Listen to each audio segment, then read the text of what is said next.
Stay connected to Larry Reid Live. Take a moment and like the Facebook page, subscribe to the YouTube page, and hit the bell. Text Larry Reid Live to 33222. That's the words Larry Reid Live, no spaces, to 33222, and get notified when we go live. Become a member of Patreon today by logging on to patreon.com/Larry Reid Live. Download the Patreon app and turn on your notifications. Get connected today.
And today's date is August the 3rd of 2021. I want to say thank you so much for tuning into Larry Reid Live, your most favorite, my God, digital entertainment news and talk show that is anywhere on these social media streets. And what I need for you to do is let everybody know, not everybody know, about how great this show is and how you enjoy it, and it makes you laugh and you just have a good time watching and tuning in.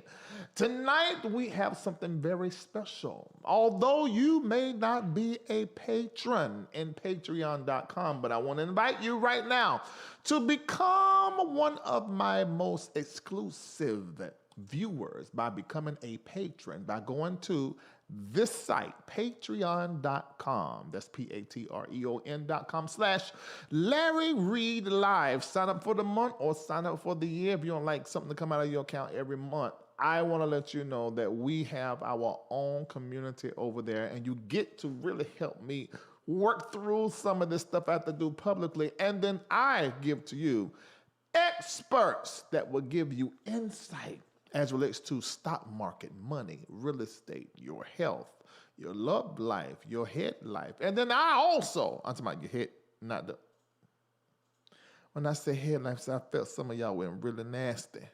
That ain't what I was talking about the head to punch your shoulder.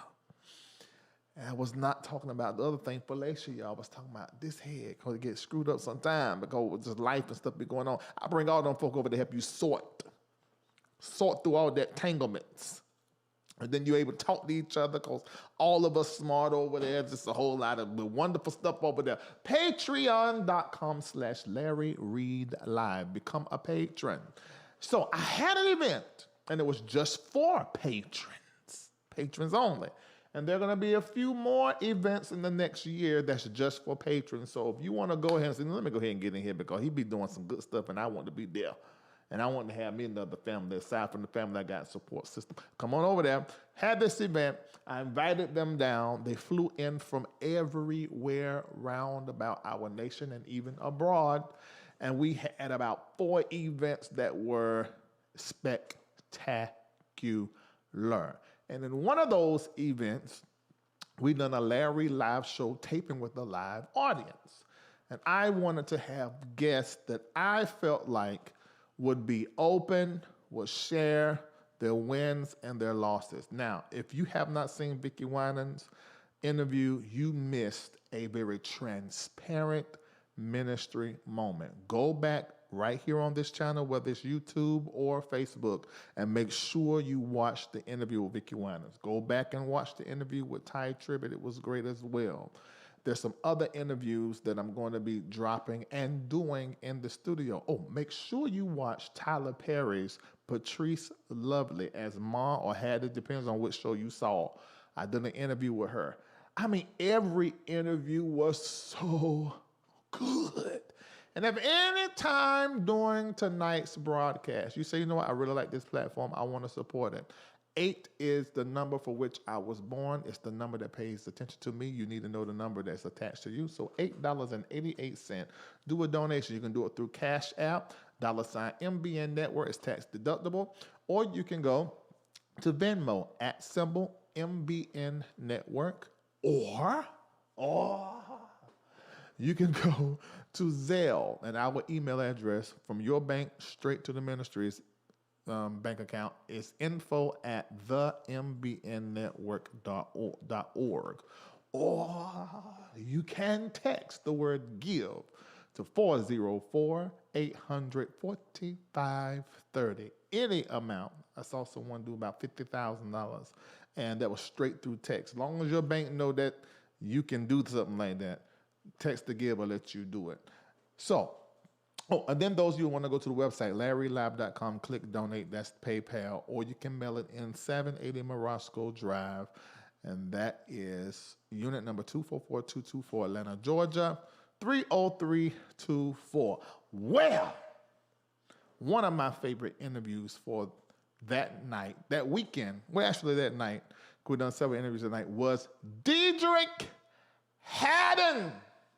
Ladies and gentlemen, let me tell you this. He was terribly transparent, and he did not hold anything back. And I know that this is going to be one of your most favorite interviews ever. What you need to do right now is hit like, hit share, hit that share link and the copy of the link and text it out to all of your friends and let everybody know. This is why it's so important for you to text Larry Reid Live with no spaces, the 33222, so I can text you and let you know when I'm on so you do not miss anything that I am airing here. Because this coming up Monday, I have a surprise for you in the studio on this coming up Monday.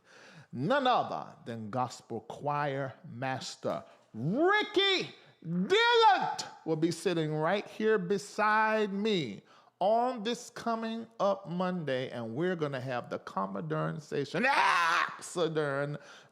And then the following Monday on the 16th, right beside me will be the Professor James Hall of WAP, and I'm not talking about that girl's soft middle part. We're talking about worship and praise. And even the church choir, I like both of them CDs. And then the very next Monday, I call her Little Bishop. But now she's so beautiful. Now she done grown up so much. Jacqueline Carr will be right beside me in the studio having a conversation. These conversations, you don't want to miss them because they're going to be open. They're going to be honest. You're going to learn. I'm going to learn. Sometimes they end up interviewing me and everybody just sharing and it be a good old time. I know this platform is not known for doing a lot of interviews. It's usually me just sitting up here talking. And it's always going to stay that. But we have talked so much about so much. Now let's hear from some of the people that we look to or look up to or like their music or like their acting, because I got that coming too. We're starting in the gospel community, but we're not ending there. And you know, on this platform, we've talked to Iyanla Bonzant, she's called in. We've talked to Devon Franklin, who was called in, and Chrissy Metz, and so many different people have been right here on this platform. But we're going to start having them beside us, as long as the Cora do not have us all right here choking, wearing these masks and doped up on these vaccines and all the booster shots, you know, but that's that. Okay, but anyway, so we're about to go into the interview. Turn your computers up. Ladies and gentlemen, I present to you what happened on July the 17th at the Hyatt downtown.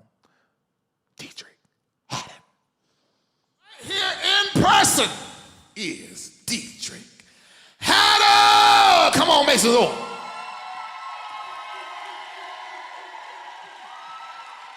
What's up, what's up, what's up?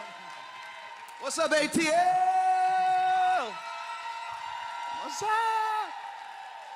All right, Let's get into this conversation. Where are my children? Let's get this out of the way. Exaria and Zoe and Josh run up here to the stage and shake Deitrick Haddon's hand. Oh. They love Deitrick Haddon. What? Yeah. You see that? Come on, give me a hug.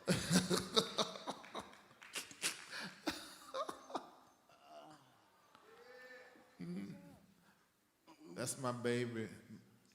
And then my papa son. Yes, sir. All right. And get it out the way. Take care of the family, dog. Yeah, I got to. Yes, sir.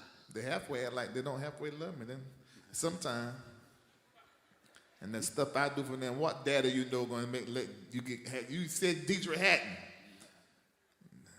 You got all right, great look. ones in the house, Doc. I see it. Vicky Winans, the greatest of all time, the greatest Detroit queen of gospel. Bishop Carlton. I see everybody. Hold on. You see that man? That's Bishop Bernard Jordan. The prophet. Yes, sir. Bless you, prophet. Man, he gave me a word that came to pass just that quick. That's how it works. Just that quick. He's not called the master prophet for But I nothing. sowed the seed, though. See, Yeah, you got to. Sow that seed. Yeah. And the word came on in. You got to put a seed on the word, and that's what folks don't understand. You got to put a seed. You got to. You show better. All right, so Deitrick, I want to say this. I was going to say it in the interview. In the introduction, but I wanted to say it before the interview so that you can hear me say it. I have always thought that there are a few men that are extremely talented and are very gifted in gospel. Anti-tribute here tonight. Another one is Tony B. Slade. Oh, man. And we all know Tony can sing. Sing. Can't sing. But you can easily toss the mic to you and won't tell no difference. Thank you. Glory to God. Deitrick, you can sing. Really?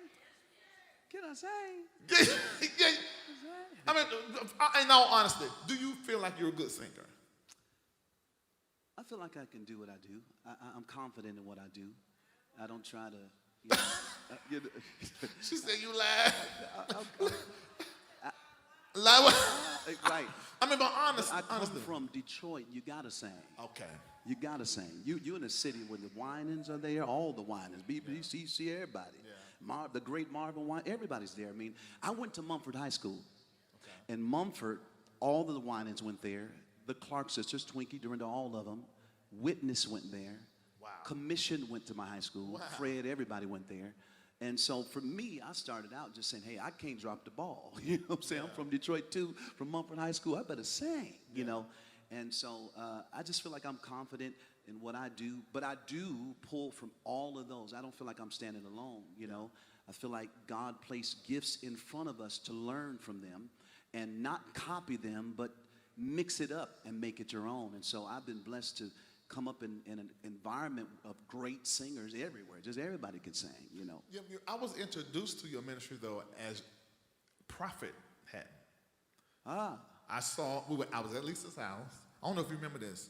Years ago, your daddy or your mama had him on the TV. I think it was by satellite, and he was up there preaching. And I said, who's that? Said Deitrick Haddon. So I didn't see you again until you were a singer. I said, but he's a prophet. So I knew you as a preacher, as a prophet. And then when I met Vincent, he was listening over to Chainbreaker CD. Y'all don't know nothing about Chainbreaker. That was back in the 90s. Y'all don't know that music, 90s music. And so then I got involved in your music then. So as a prophet, I mean, 'cause you can't it ain't like something you put on, take off. Right, right. The prophet go with you in everything that you do. Yeah. Where are you now as a prophet? Oh, I feel like I can see clearer than I've ever could see. I can hear clearer. I spend a lot of time in prayer. I got a prayer group that pray every night at midnight. We've been praying for the last 2 years at midnight. I'm there every night. We just took a break this month because I got a lot going on, but I'm just, at the end of the day, I'm just a prayer warrior. People don't know that about me, but I believe doors have opened for me in my career because of my prayer life. And a lot of people don't know that. When I was a young kid, I started preaching when I was 10 years old, by the way. It was my first sermon. But, you know, I had to learn God and know God for myself, and I grew up and I started to desire more about God. And so I'll tell you what I did, man. I actually left my mother's and father's house and moved into the church, into the sanctuary. And people don't know, this is a story y'all hear, and people don't know this, because I wanted to know what direction I should go. And the way I was taught, you got to seek God for that. Nobody can tell you that. You got to go after God. So I had to be about 16, 17, 18, going after God, and I would have visions about the future. And I would write it down. Back then, we didn't have iPads and things. I would write it down in a notepad, and everything God would tell me. He told me people would sing my songs all around the world. Told me I would make movies. I didn't know anything about films other than going to see one, getting some Pepsi and popcorn, but that I would do television. So all of those things were a surprise to people when I did preachers and all that other stuff, films. But it wasn't a surprise to me because I heard God tell me years ago. So God told you this. You have a word of the Lord. You're going to do film. You're going to do TV. Then the preachers of L.A. Yes. comes out and shakes the And they church. ran me down like they didn't know me down. I mean, it comes, Lord have mercy, just what in the world? Are y'all saying anything over there you ain't got no business saying? Every time I sit down, every piece of my drawers run away My from God. me. You got to have them on tight, It brother. get- You don't wanna- What in the world? I don't know where, I must have gained some weight back down. But anyway, so you have a word from the Lord Yeah. that you would be on film and you would do TV. Well, let me say this before we go. My mother is a master prophetess. Yes, okay. Prophetess Joyce Haddon. Y'all look her up. I get that gift from her, a line of prophets. You see what I'm saying? So she's everything that's ever happened in my life, she's spoken into my life. So I got to give a shout out to my mother, Prophetess Joyce Haddon, everybody. Prophetess Joyce Haddon. Yeah, I remember sitting home. So you have a word from the Lord. You're going to be on TV. The preachers of LA come. At any point in time that you feel like, wait a minute, maybe I shouldn't have done this. No. You didn't. And it's because of the word of the Lord? Well, let me tell you something, man. I went through one of the roughest seasons of my life during that time, right? People were running me down. I had to divorce. I had a baby out of wedlock, and nobody knew it yet. But I knew it. Me and the Lord knew it because I was hiding it from everybody. And it was a tough season, and I was in Los Angeles on a sabbatical. And one day I was crying my eyes out, man, just crying, saying, God, people are going to never listen to me again. They're going to call me phony. They call me fake. They're not going to buy my, I was going through changes in my hotel room. I was up there for about 2 weeks in my hotel room. And a man by the name of Zachary Timms, y'all remember Pastor Zachary Timms? Yeah. He was the realest of the real. He called me out of the blue, out of nowhere, and said, Deitrick, I don't know what's going on with you, but something in my spirit is telling me to call you. He said, I don't know what it is. What's going on? I just said, man, you don't know, man. I done lost, I done messed up. They're going to do that. And he said, I just ran it out. And on that call, after me just venting to him, it was like the presence of the Lord came in that room. And I told him, I said, man, you know what? We got to do a reality show. Whoa. About preachers. We've gone through some real things, and people think we're not real people, you know what I'm saying, with the call of God on our lives. And I said, man, if I was to get a show like that, would you be a part of it? He said, man, just let me know when and where. I got a whole lot to share with everybody. Because I felt like it was time for people to know the truth that even good people can make bad decisions. Right. It comes with life. You can't expect to live 80, 90 years on the planet and don't make mistakes. It comes with the territory. But in the gospel world, in the church world, they don't give you room to be human and to make your mistakes. So unfortunately, you got to make all of your mistakes in front of religious church people who's supposed to love you through it all, but they judge you and run you down and try to take your career and your whole ministry away. Wow. I really think that a lot of church people do not know how to handle humanity. But I think if church people are given the chance, and I'm an optimist, that they will handle it and they can sit with it. But there are those some who just no matter what expect us to walk around with wings on our back. Well, the truth of the matter is your spirituality does not void out your humanity.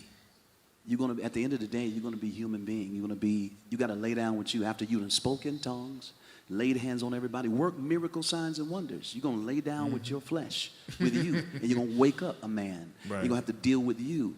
And I thank God that He doesn't call us based on our perfection. Yeah. He calls us based on our availability.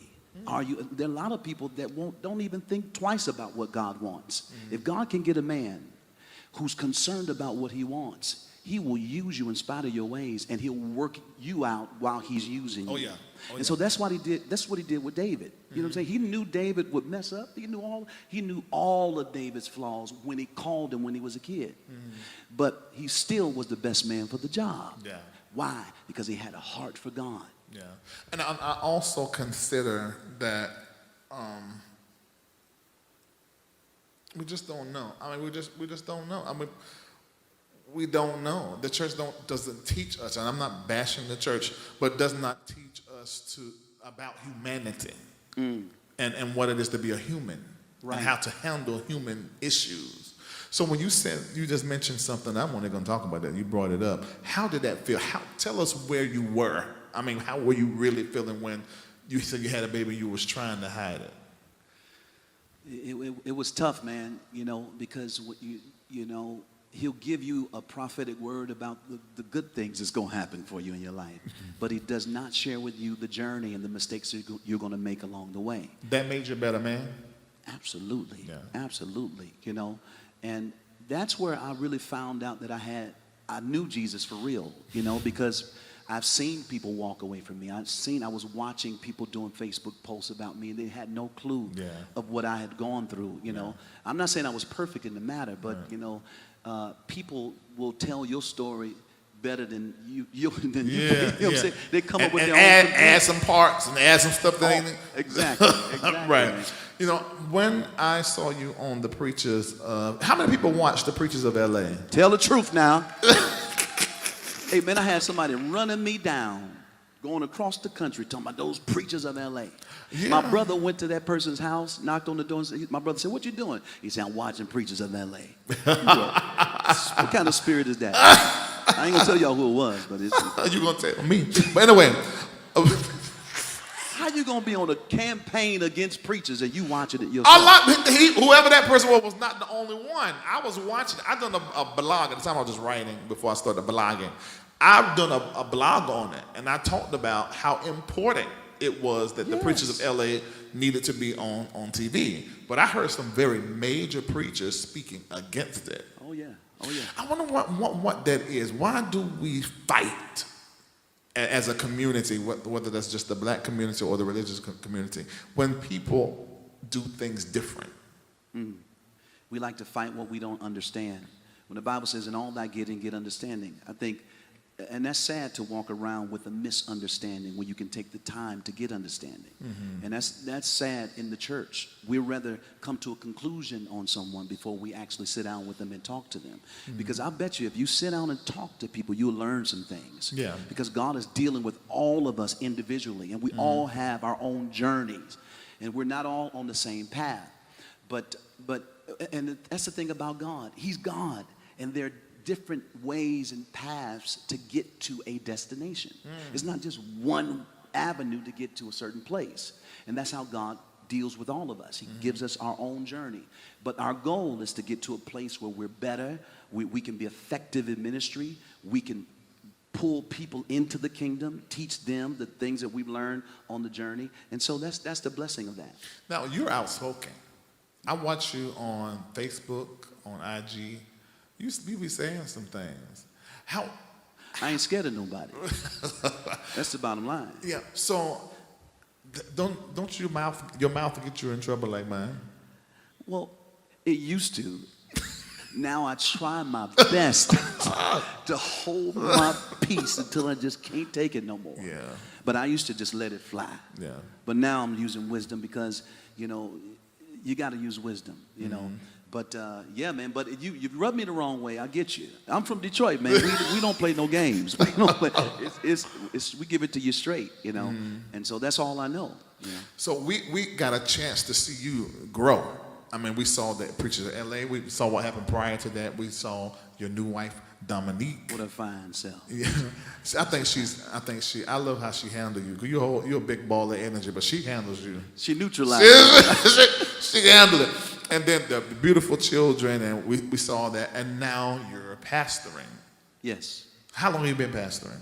5 years now. Yeah. Tell Hill us City about the church. Hill City Church in Los Angeles. If you're ever in Los Angeles, be my VIP guest. It's awesome. I'm going to tell you what, man, going back to that story, Preachers of LA was hot. You know, I was one of the executive producers of the show. Yeah, I found that out. Yeah, I was actually the brain of the show. Right. People didn't know that, you know, but we connected Dr. Holly Carter and Lemmy and all of us. We did it together, so I can't take all the credit. Right. But I had made all the money while people were running me down. I made more money than I ever made. It was a God thing. That's how I say it was God. But I had decided that I don't have to see another church. I don't have to go into another church. I don't have to sing to nobody.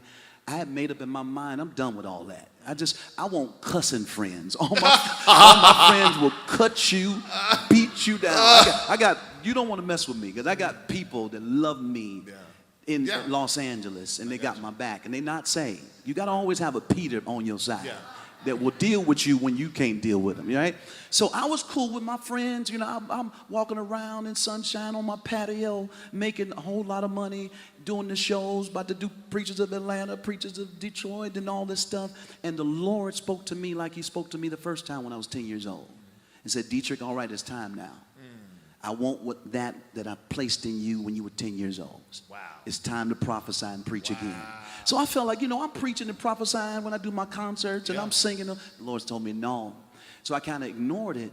Then the Lord told me, he said, I'll take it all from you if you don't give me what I'm asking for. On the patio there, I jumped up and the first individuals I called was my mother and father because they have the churches there in Detroit. So I called my mom and said, Mom, I got to come preach a revival. Give me 3 days so I can, you know, do what the Lord is telling me to do. They said, come on now. When you coming? Tomorrow? I said, I'm coming. Let me get my flight. So I went down to Detroit and did a 3-day revival. And it was such a move of God. I mean, miracles, signs, and wonders, the prophetic.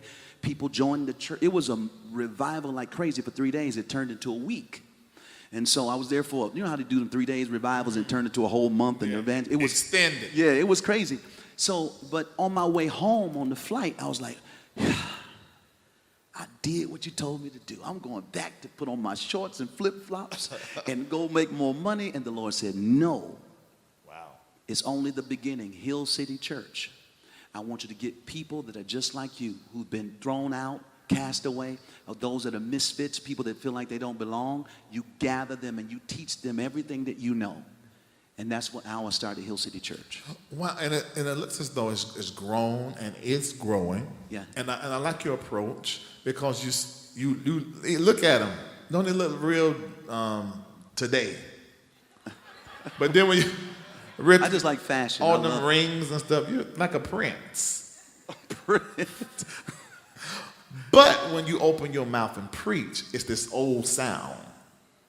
So I like the marriage of the old and of the new together, because I think for people like me and the mother of my children and the staff over there, that y'all get the pastors of the MBN network, the Reformation Church. Come on, pastors. Yeah. Pastors. And we like that. Forward thinking, embrace everything. But yesterday, baptized in Jesus' name, quicker than speaking in tongues. Or was that this morning? It seemed like a whole day ago. I'm so sorry. I like that. I like that old, and I like the new. So as relates to the church, how are you going to manage the church and then manage where God is taking you as far as film and the industry is concerned? Oh, I just do it all. I don't think about it. And people that are called to me, they understand me. So I don't have to put on the front when I go to church and act like this, thus and thou and thee, you know, and then when I leave here, I'm just the same. It's all what I am and what I do. I'm an entertainer, and I believe in entertaining under the anointing also. I also believe in operating in your gift and in your calling, because your gift will make room for you. Your gift is what makes you the money. That's why God gave you the gift, so you can multiply and make money. Gift will make rooms, put an S on there, rooms, build. You're supposed to build and be wealthy from your gift. But your calling is what God wants to do with that gift that he's given you. He'll let you do what you want to do with your gift. Then he'll say, look, this is what I want to do. Go preach for free. Go to the corner and go win a soul. Yeah. Go do something with that gift that will advance the kingdom and not your own pockets. The problem is we in the church, we operate in our calling and we neglect our gift. And so you have a lot of anointed broke people that ain't got no money. You're anointed by God, you can hear God, but you refuse to really flow and go in your gift. When the gift is supposed to give you wealth and money on earth, but your call is supposed to give you favor with God. Yeah. And so you got to flow in both. But I also see people that flow in their gift and neglect the call, because the gift give you all the Giving fame, the money. the power, the money, and Yeah. all of that. But you can care less about what God is calling for you to do with it. So it's very important that we flow in a balance. And I like to balance what God has called me to do. I'm not going to ever stop making movies, ever stop dressing the way I dress, making the songs, but I'm going to always preach the gospel. So you can do both. Yes. It's not a matter of either or, it's both and. Absolutely. Yeah, and I hope everybody hear that. I mean, because that was something that I was struggling with. I felt like I had to choose. Well, we all did that because we come from strong, starchy, yeah. religious, Right. dogmatic, heaven to hell. If you don't say Jesus in it, you're going to hell. All the, we went through all of that. And we had to come into and learn for ourselves. And this is the reason why I think it's so important to have more people like you, Ty, Vicky, Pearson, Jordan, talking and being we had Yvette Flunder here today as well, just talking about their journey and their life and what they went through, because we begin to understand that the church is not what is in the four walls. The activation of the church is actually when it's beyond the four walls. And so I like to hear that kind of language coming out of people that are in positions of influence in the gospel community like yourself. So how are you going to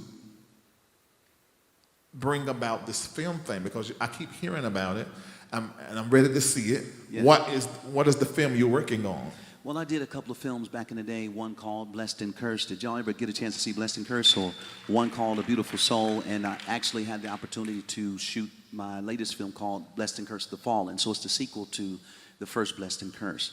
And so I'm excited about that. I did it with Swirl Films here in Atlanta. Yeah. And they're making movies for everybody. And there's some partners on the film. And I was here this weekend editing it, doing the final touches on the film. So I'm excited. It's coming soon because we've finally got to the end of it, It's a process making these movies. You don't just do it, a good movie. How long has it been taking you working on it? Ooh, well, it's been about 2 years now. Yeah. Well, the pandemic knocked everything out, so it knocked Oh, us off. did the pandemic affect your church? No, my church actually grew during the pandemic. Online, our membership just went crazy because it seemed like people, had a chance to focus in on what you were saying and the word that you're teaching. So we had lots of people join the church because they now, I hear what he's saying, I feel what he's saying, I can relate to that. So it was a perfect time for our church, So, yeah.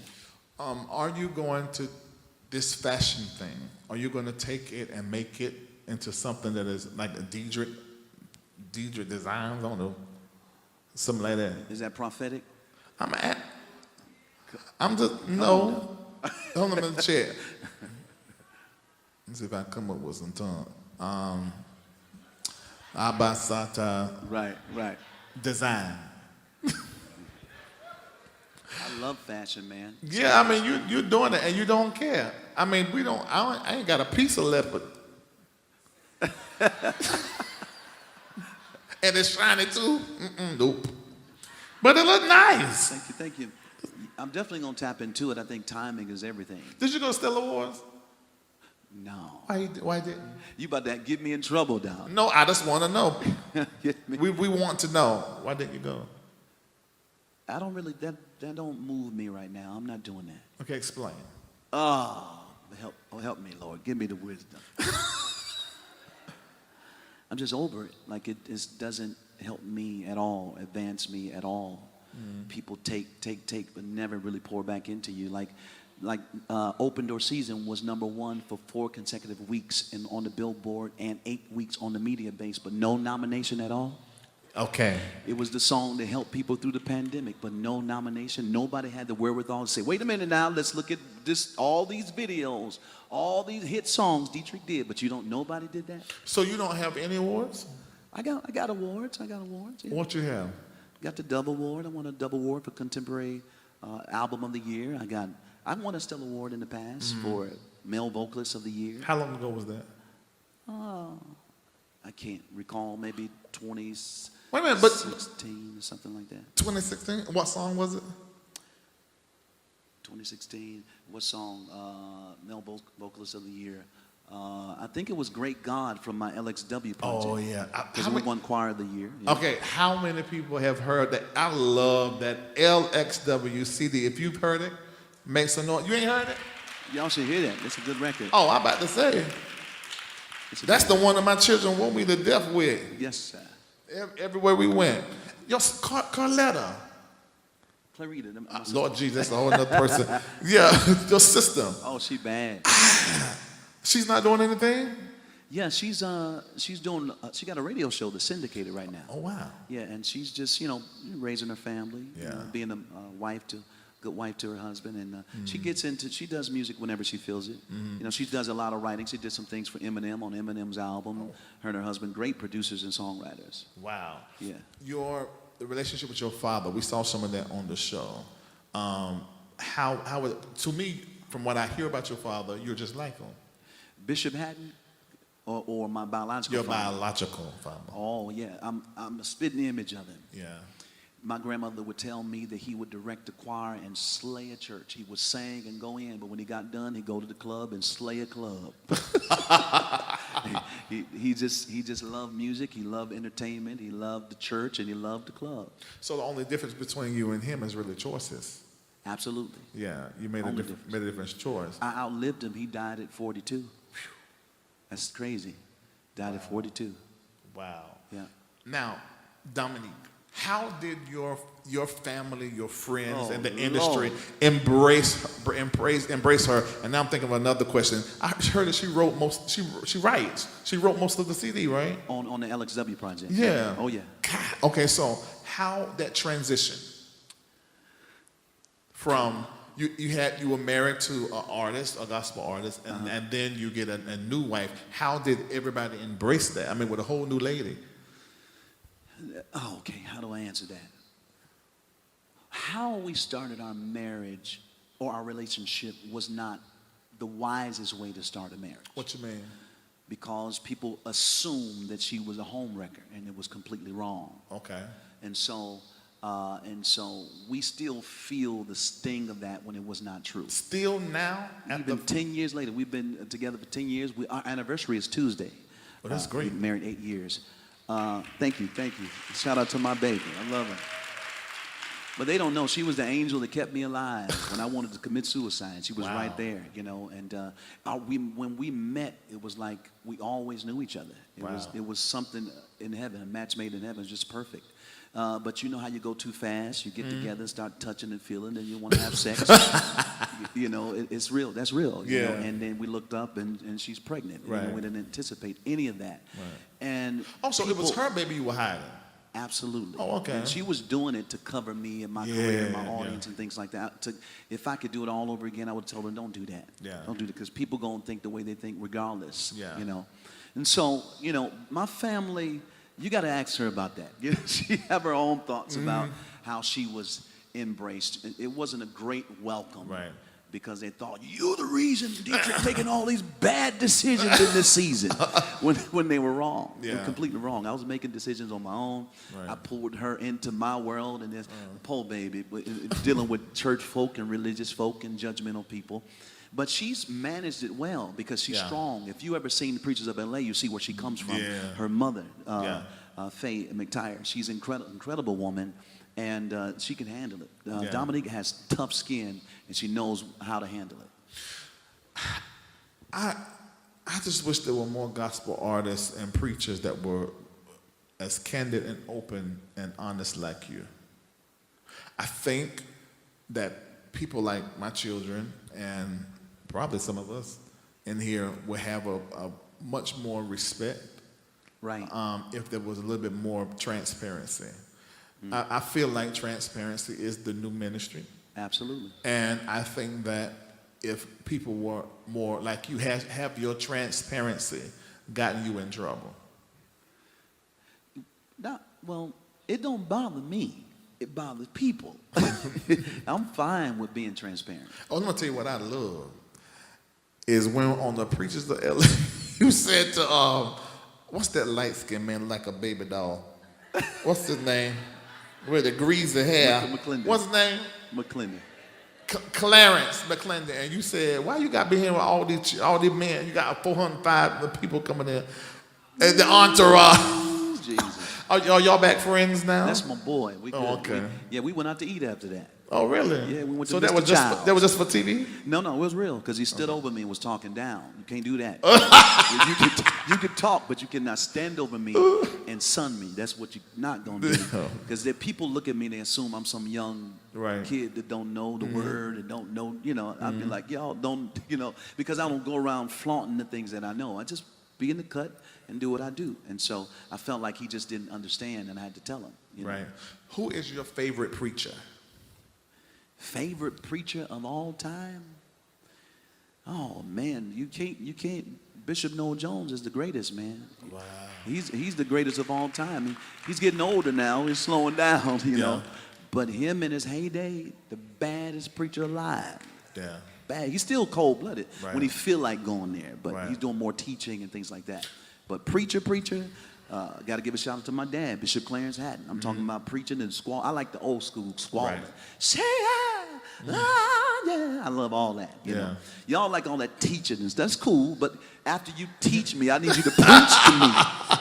And then after you give me a deep revelation, I need demonstration. Okay. Show me what you just taught me in real time.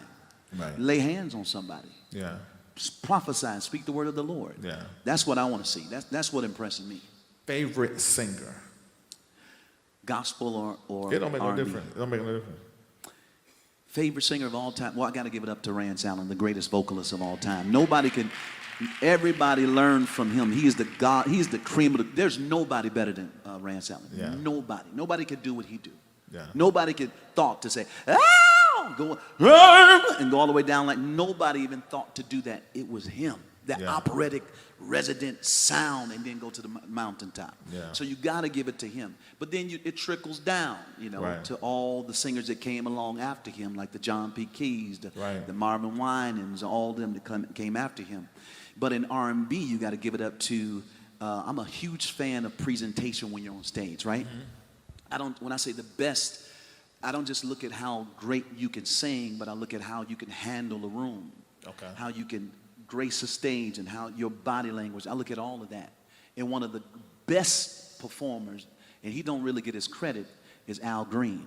Oh, yeah. If you look on YouTube, I'm telling you, people like Al Green, of course, James Brown, but if you look on YouTube right now, Al Green in his prime, young, love and happiness, man, there's nobody better than him. You stand flat-footed, and it's his body language, it's his energy. He's pulling from somewhere that you can't really put your finger on it, but it makes him better than most. You see what I'm saying? Now, you're talking about vocalists. Right. You got to give it to the Donny Hathaways. Like his voice was like butter. Yeah. You got to give it to the Sam Cooks. Yeah. Artists that create their own sound is incredible. Yeah.